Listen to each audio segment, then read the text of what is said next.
30.000 personas lo vieron morir. En cuestión de segundos, una llama devoró todo lo que era, todo lo que prometía ser, todo lo que jamás llegaría a ser. El mundo se quedó sin palabras y, sin embargo, hoy muy pocos recuerdan su nombre. Bienvenidos. Antes de continuar, les pedimos que escriban en los comentarios el nombre de algún personaje histórico que creen que merece ser recordado y no lo ha sido. Sus respuestas nos inspiran para los próximos episodios. Era el 28 de agosto de 1972. El aire de aquella mañana, en Halfpenny Green, un pequeño aeródromo al oeste de Wolverhampton, olía a gasolina y verano. Los motores rugían. La multitud se agolpaba a los lados de la pista, sin saber que en pocos minutos presenciaría algo que ninguno de ellos podría borrar jamás de su memoria.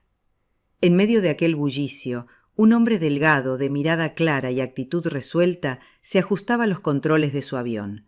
Era joven, apenas 30 años recién cumplidos. Tenía el apellido más famoso del mundo.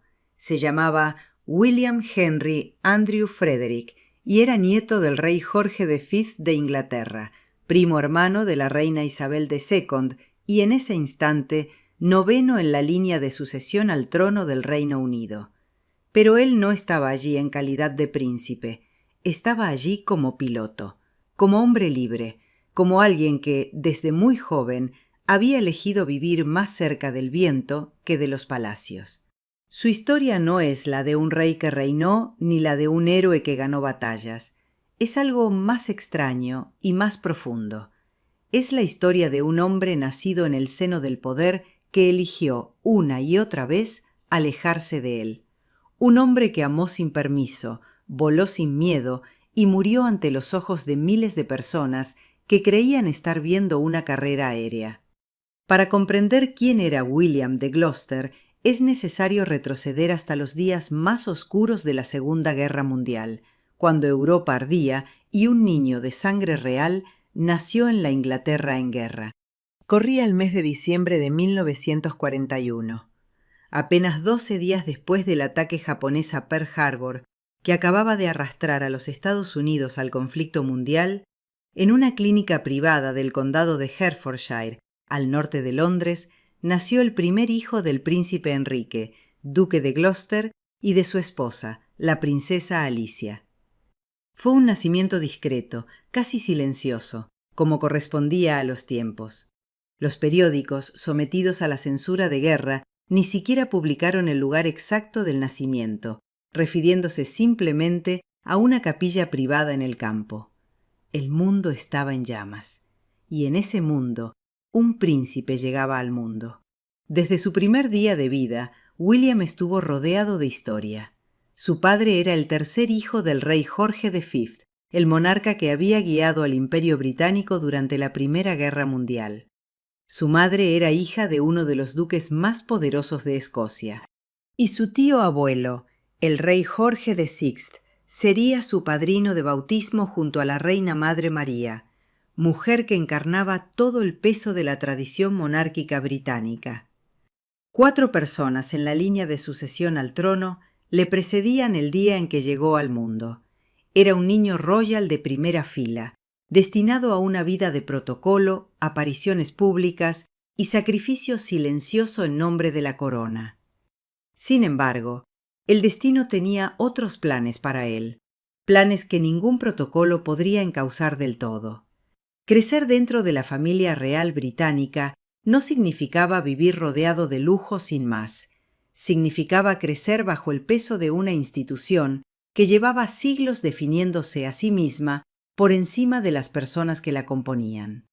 Para el pequeño William, esa presión empezó a dibujarse desde los primeros años de infancia, aunque él no siempre la sintió como una carga. Su padre, el príncipe Enrique, duque de Gloucester, era un hombre de carácter reservado, formado por una educación severa que le había dejado más cicatrices que certezas. Había crecido a la sombra de sus hermanos mayores, Eduardo y Jorge, figuras más carismáticas y más cercanas al poder. Enrique era el tercero, el discreto, el que nunca pareció brillar con luz propia. Y sin embargo, fue él quien dio a William algo que muchos príncipes jamás recibieron: libertad. No una libertad absoluta, por supuesto, pero sí la suficiente como para que el joven aprendiera a caminar sin que nadie le siguiera los pasos de cerca. En 1945, cuando William tenía apenas 3 años, su padre fue designado gobernador general de Australia y la familia se trasladó a Canberra. Aquellos 2 años en el hemisferio sur dejaron una huella indeleble en el carácter del niño. Australia no era una corte, era un país vasto, rugoso, de horizontes infinitos y gente directa. Fue allí donde William empezó a relacionarse con un mundo que no se detenía a hacer reverencias, que hablaba sin rodeos y que medía a las personas por lo que hacían, no por el título que llevaban. Cuando regresaron a Inglaterra en 1947, William tenía 5 años y ya era, en cierta medida, diferente a lo que la familia esperaba que fuera. El mismo año del regreso, el niño fue elegido para ser paje en uno de los eventos más importantes del siglo para la monarquía británica. Su prima Isabel, apenas 22 años, se casaba con el duque de Edimburgo, Felipe de Grecia y Dinamarca. El pequeño William, junto al príncipe Miguel de Kent, caminó detrás de la novia, entre los murmullos de una nación que necesitaba celebrar algo después de años de guerra y duelo. Fue su primera aparición oficial. Y probablemente también su primera intuición de que ser real significaba, ante todo, ser visto. La infancia formal llegó con la escuela. Primero en Wellesley House, un internado en Kent. Luego, siguiendo la tradición de la familia, en Eton College, la institución que durante siglos había formado a los hombres destinados a gobernar el mundo. En Eton, William destacó en deportes y mostró una inteligencia aguda, aunque los registros del colegio lo recuerdan sobre todo por sus hazañas en el cricket juvenil y por haber ganado los colores de su casa en fútbol. No era el tipo de alumno que agotaba los libros de madrugada, pero sí el que hacía preguntas incómodas en clase y prefería el debate a la obediencia ciega. Cuando abandonó Eton en 1960, tenía 18 años y un apetito por el mundo que ningún internado podía satisfacer del todo. El siguiente paso era Cambridge. El Magdalen College, para ser exactos, donde estudiaría historia. Era un camino predecible para un joven de su posición, pero lo que ocurrió después de Cambridge fue cualquier cosa menos predecible. En Cambridge, William de Gloucester no fue un príncipe entre libros. Fue, simplemente, un estudiante entre estudiantes. Quienes lo conocieron en aquellos años lo describían como alguien cálido, generoso hasta el exceso, leal de una manera que pocas veces se ve en la vida adulta. Tenía la capacidad de hacer sentir a cualquier persona que era la más importante del salón, y al mismo tiempo podía ser terco, impulsivo y con una veta de egoísmo que aparecía en momentos inesperados. Era, en definitiva, completamente humano. Se graduó con un título en Historia en 1963, y entonces, en lugar de instalarse cómodamente en el circuito de actos oficiales y compromisos reales que le esperaba, hizo algo que desconcertó a más de uno en la familia. Cruzó el Atlántico. Se matriculó en Stanford University, en California, donde pasó un año estudiando ciencias políticas, historia americana y negocios. Aquella estancia en los Estados Unidos fue reveladora. El joven príncipe descubrió una cultura que no se rendía ante los títulos nobiliarios, que admiraba el mérito y la iniciativa por encima del linaje, y que le ofrecía el anonimato que en Inglaterra nunca tendría. En Stanford aprendió a moverse en un mundo donde nadie sabía ni le importaba que era nieto de un rey, y eso, lejos de desalentarlo, lo fascinó. Al regresar a Gran Bretaña, tomó una decisión que volvió a sorprender a su entorno. En lugar de incorporarse directamente a las funciones reales, aceptó un puesto de trabajo en Lazards, un banco mercantil de la City de Londres. Quería entender cómo funcionaba el dinero, cómo se movía el mundo real.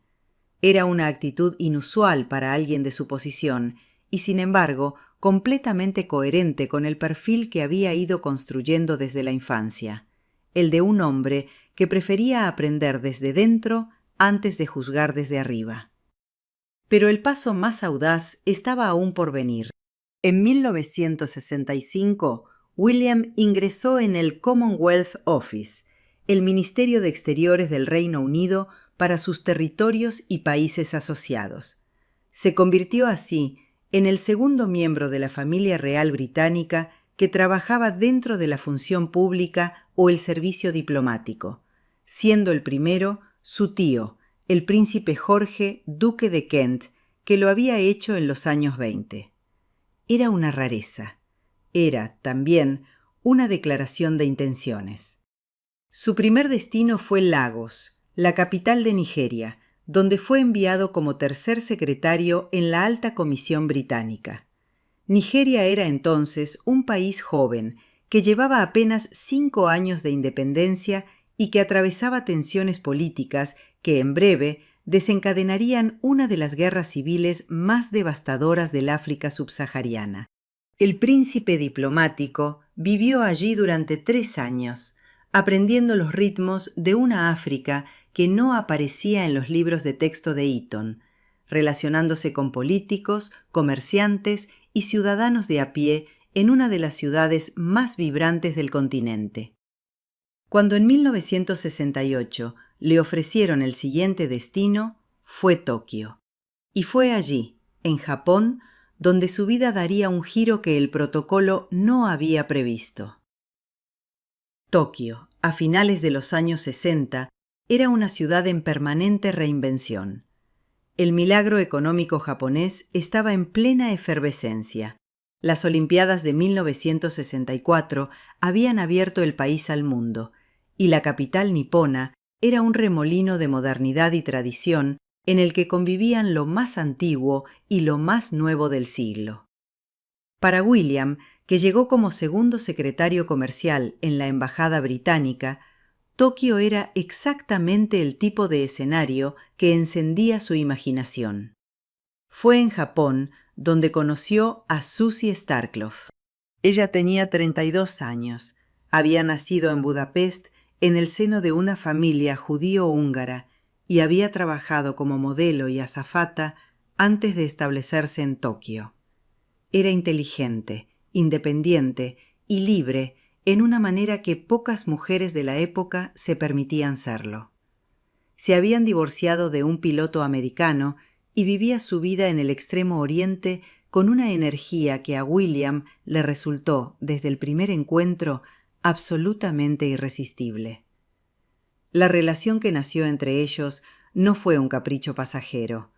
William se enamoró con esa intensidad que solo da el saber, en algún rincón del alma, que aquella persona es diferente a todas las demás. Los que estuvieron cerca de ambos en aquellos años coinciden en que se trataba de algo serio, de algo que en otro hombre, en otra vida, habría desembocado sin más en un matrimonio. Pero William no era otro hombre. Era el primo de la reina de Inglaterra.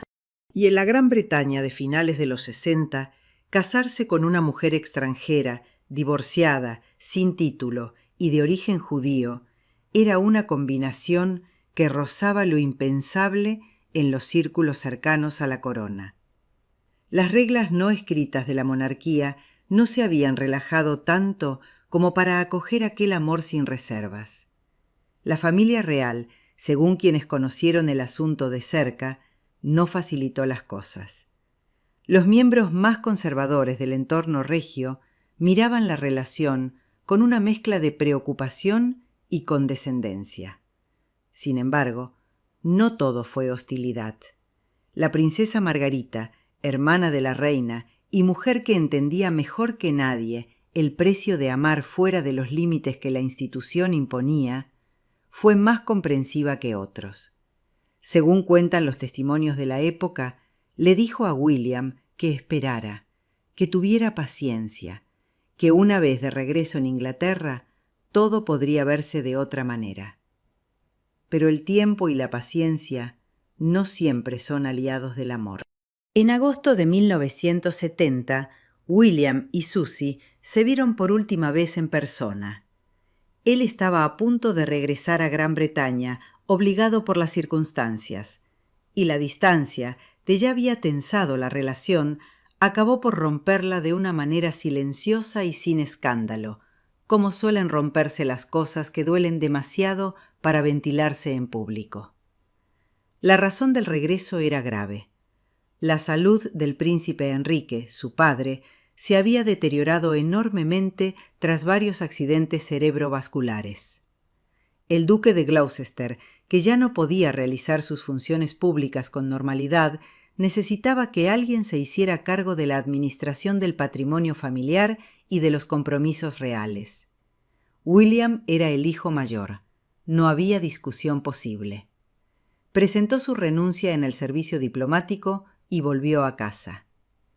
En el camino de regreso, hizo una última escala diplomática que revelaba mucho sobre el hombre que era. Representó a la reina en las celebraciones de Tonga con motivo del fin de su condición de Estado protegido por el Reino Unido. Era una misión menor en términos protocolarios, pero William la asumió con la misma seriedad con la que había asumido todo lo demás. No había medias tintas en su carácter. El regreso a Gran Bretaña supuso para William una transformación radical de su cotidianeidad. De pronto, aquel hombre que había vivido entre Lagos y Tokio, que había aprendido a moverse con soltura en la arena diplomática internacional, se encontraba administrando la finca de Barnwell Manor, en Northamptonshire, y cubriendo los actos públicos que su padre ya no podía atender. Barnwell era una propiedad enorme y hermosa, con siglos de historia y con los problemas propios de los grandes patrimonios agrícolas ingleses. William tuvo que aprender rápidamente a gestionar tierras, arrendamientos, trabajadores y cuentas. No era lo que había estudiado en Cambridge, ni lo que había practicado en el cuerpo diplomático, pero lo abordó con esa mezcla de pragmatismo y entusiasmo que lo definía. Quienes trabajaban con él en aquellos años lo recuerdan como alguien que preguntaba sin vergüenza cuando no sabía algo, que no imponía su rango a la hora de tomar decisiones y que insistía en entender el porqué de cada cosa antes de autorizar ninguna. Al mismo tiempo, comenzó a multiplicar sus compromisos públicos. Se hizo más activo en San Juan Ambulance, la organización de primeros auxilios más importante de Gran Bretaña, de la que era figura prominente. Asumió la presidencia de diversas organizaciones, entre ellas la Federación Nacional de Esquí, la Sociedad Real Africana y el Consejo de Turismo de las Midlands Orientales.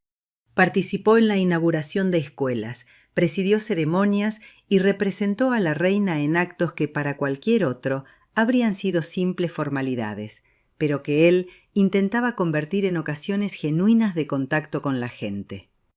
En el año 1971, por ejemplo, inauguró el Instituto de Enseñanza Secundaria de Oundle, una localidad cercana a Barnwell. Aquel acto, aparentemente rutinario, quedaría grabado en la memoria colectiva de esa comunidad de una manera que nadie esperaba. Porque cuando William murió, menos de un año después, el colegio decidió cambiar su nombre. Lo llamaron Prince William School, y así sigue llamándose hoy. En aquellos 2 últimos años de su vida, William también comenzó una nueva relación. Esta vez con Nicole Seff, una mujer divorciada de origen francés e italiano, hija de un restaurador de Montecarlo, que había estado casada con Jonathan Seff, miembro de una de las familias empresariales más influyentes de Gran Bretaña. Era, como Susie, antes que ella, una mujer independiente y de mundo, y como en el caso anterior, la relación no encajaba con facilidad en el molde que la institución monárquica prefería para sus miembros. En una entrevista concedida ese mismo año al Sunday Mirror, William habló con una franqueza poco habitual en un príncipe. Dijo que si alguna vez se casaba, lo haría con una mujer que fuera la adecuada para él, pero también adecuada a los ojos de los demás miembros de la familia. Era una declaración ambigua, llena de matices, que hablaba tanto de sus deseos como de sus límites. Un hombre que quería amor, pero que no estaba dispuesto a ignorar completamente el peso de lo que era. Y mientras todo esto ocurría, mientras William navegaba entre sus obligaciones reales, su vida sentimental y la gestión de Barnwell, había algo más, algo que pocas personas conocían, algo que los médicos habían detectado en su cuerpo y que conectaba su historia personal con una de las cadenas más oscuras y fascinantes de la historia de la monarquía europea. En agosto de 1968, justo antes de que William partiera hacia Tokio, su madre pidió que un médico de la Real Fuerza Aérea lo examinara. Era una precaución rutinaria, decían, pero había algo detrás de aquella petición que iba más allá de la rutina. William llevaba casi 3 años sufriendo episodios intermitentes de ictericia desde diciembre de 1965. También había notado que su piel reaccionaba de manera extraña a la exposición solar, formando ampollas rojizas que tardaban en desaparecer. Síntomas vagos, quizás, pero que en conjunto apuntaban a algo específico. El médico, un especialista llamado Hedley Bellringer, llegó a un diagnóstico tentativo después de examinar al príncipe. El nombre de la enfermedad era porfiria, y ese nombre, en el contexto de la familia real británica, tenía una resonancia que iba mucho más allá de lo meramente médico. La porfiria es una enfermedad metabólica que afecta la producción del grupo hemo en la sangre. En algunos de sus variantes, provoca síntomas neurológicos, psiquiátricos y dermatológicos que pueden ser devastadores. Y desde finales de los años 60, la historiografía médica había comenzado a sostener que la porfiria podría ser la explicación de uno de los grandes misterios de la historia moderna, la locura del rey George III de Inglaterra.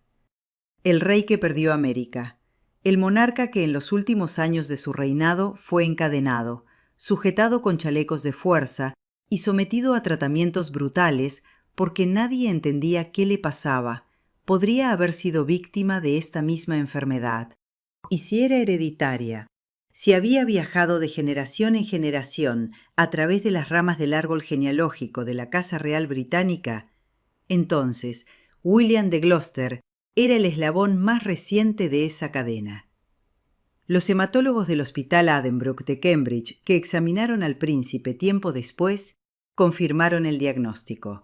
Lo mismo hizo un especialista japonés en Tokio. Los especialistas concluyeron que probablemente padecía porfiria variegata, una de las formas hereditarias de la enfermedad, que en aquel momento se encontraba en remisión. No era una sentencia de muerte inmediata, pero sí una advertencia de que su cuerpo cargaba con algo antiguo y poderoso, algo que lo conectaba a través de siglos y de sangre con los fantasmas más dolorosos de la historia real británica. Al propio William, según los testimonios disponibles, el diagnóstico no pareció aterrarlo. Recibió instrucciones médicas, cremas protectoras para el sol y una tarjeta de aviso sobre medicamentos que debía evitar. Lo aceptó con la misma actitud pragmática con la que aceptaba casi todo. No lo proclamó, no lo convirtió en drama, siguió adelante. Pero la enfermedad añadía otra capa a una vida que ya estaba cargada de capas. Aquel joven brillante y libre que había recorrido medio mundo y que ahora administraba una finca en Northamptonshire y representaba a su prima la reina en ceremonias de provincia, llevaba en su cuerpo la marca de un rey que había perdido la razón 200 años antes. Y nadie, en los círculos más íntimos del poder, quería hablar de ello en voz alta.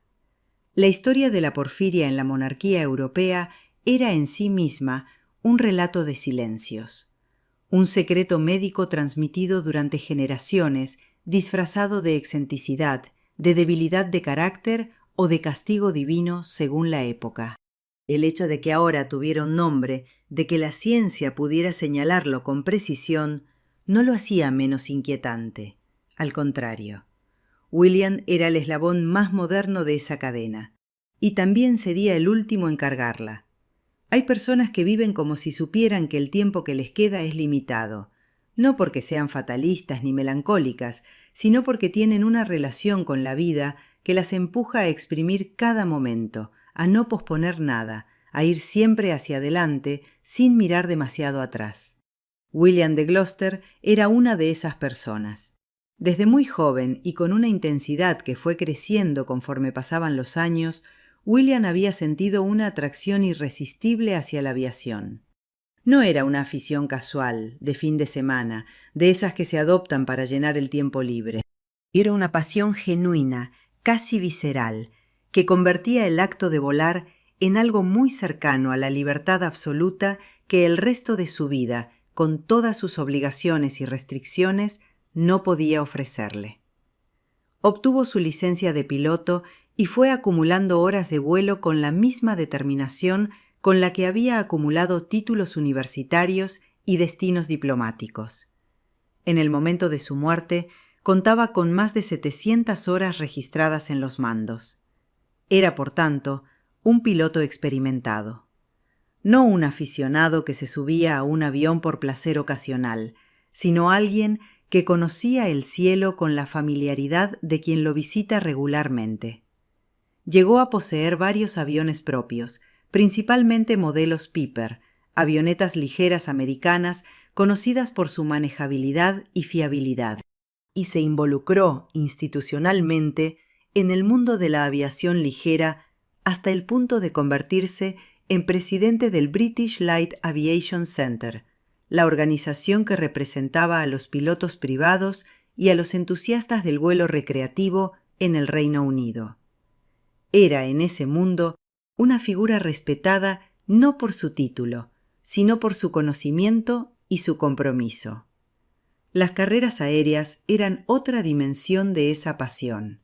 William participaba en competiciones amateurs con regularidad, enfrentándose a otros pilotos en recorridos cronometrados que combinaban destreza técnica con capacidad de toma de decisiones bajo presión.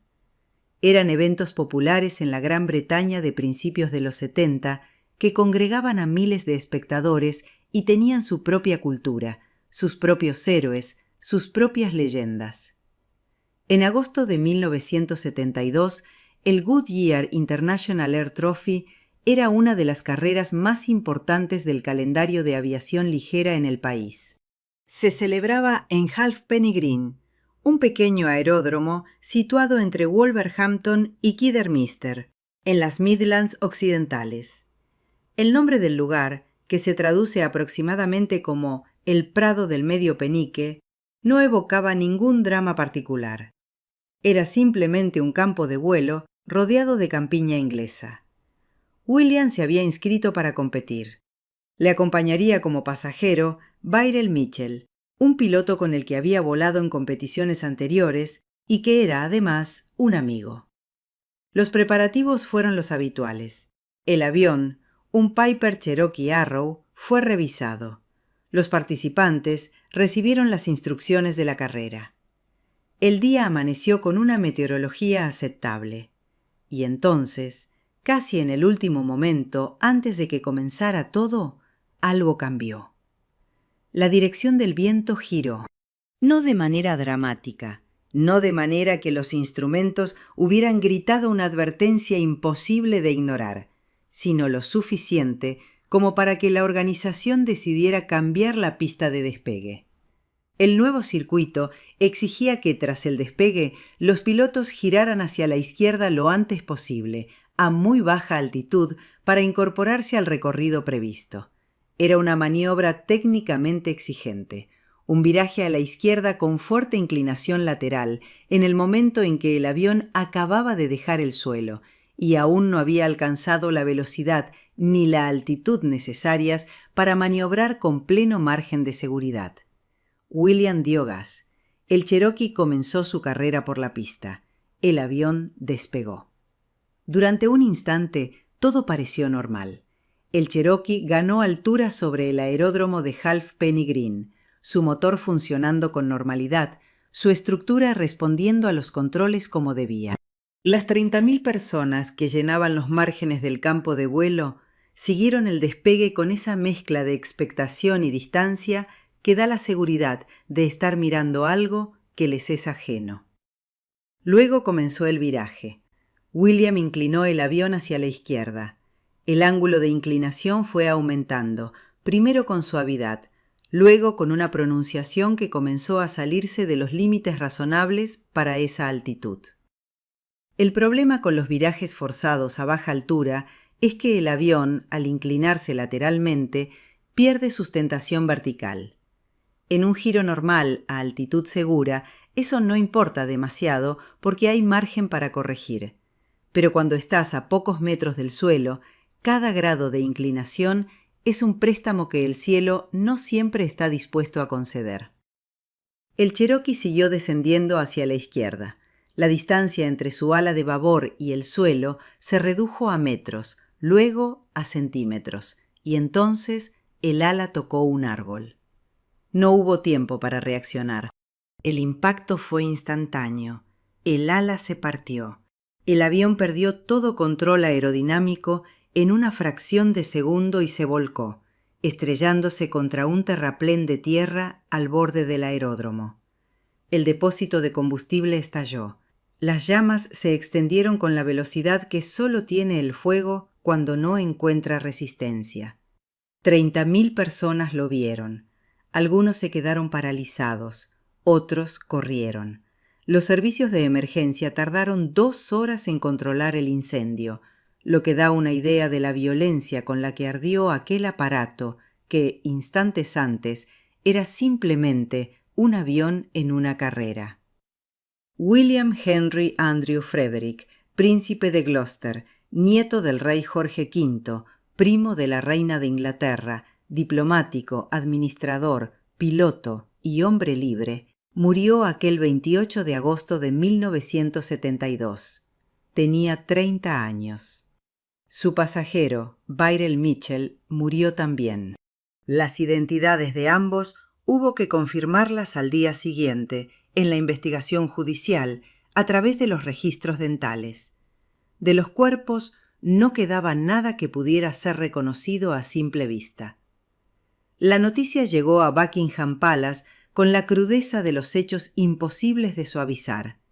La reina ordenó luto familiar inmediato, un gesto que sus asesores describieron como más personal que protocolario, un reconocimiento de que lo ocurrido no era solo una tragedia pública, sino una herida íntima. La familia de Windsor, habituada a procesar el dolor en privado, recibió el golpe con ese silencio que en los palacios a veces se confunde con fortaleza y otras con anestesia. La madre del príncipe, la princesa Alicia, estaba en las gradas del aeródromo cuando ocurrió el accidente. Había ido a ver volar a su hijo, como lo había hecho otras veces, orgullosa de su pasión, acostumbrada a la atención dulce de mirar desde tierra a alguien a quien amas volando por encima de ti. En cuanto a su padre, el duque de Gloucester, la princesa Alicia dudó si decírselo. Su salud era tan frágil, sus capacidades tan disminuidas por los accidentes cerebrovasculares de los años anteriores, que la noticia podía destruirlo. Según su propio testimonio posterior, no se lo dijo directamente. Pero el duque vio la televisión. Y en la televisión, aquella tarde, el nombre de su hijo se repetía sin descanso junto a la palabra accidente y la palabra muerte. En los días que siguieron al accidente, la Gran Bretaña procesó la pérdida del príncipe con esa mezcla de conmoción y melancolía que provoca la muerte de alguien joven, brillante y conocido. Los periódicos publicaron retratos, recordatorios y perfiles que intentaban capturar en pocas columnas la complejidad de un hombre que no cabía fácilmente en ninguna categoría. No era el heredero, no era el protagonista.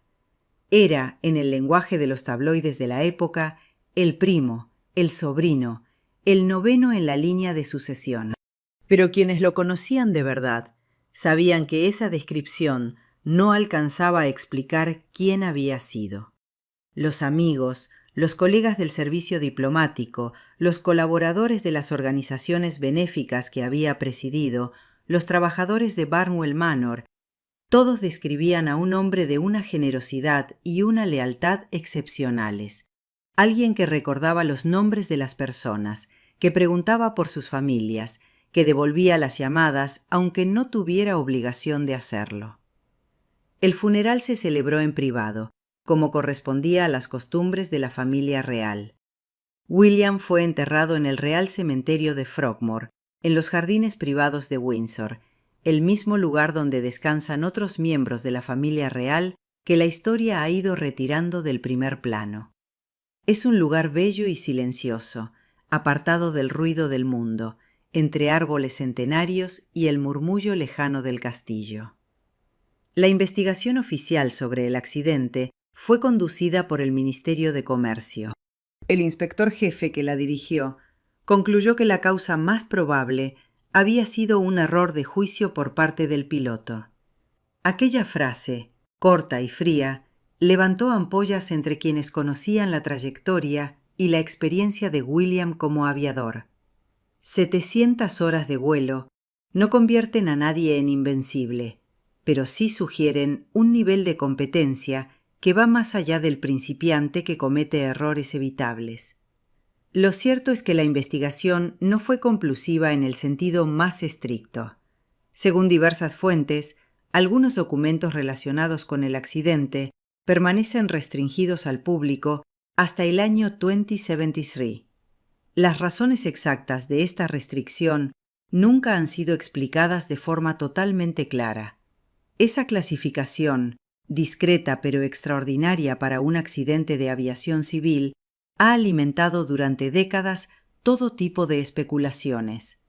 La mayoría son probablemente infundadas, pero el hecho en sí, la decisión de mantener ciertos documentos en secreto durante un siglo, dice algo sobre cómo el poder gestiona la memoria de los suyos.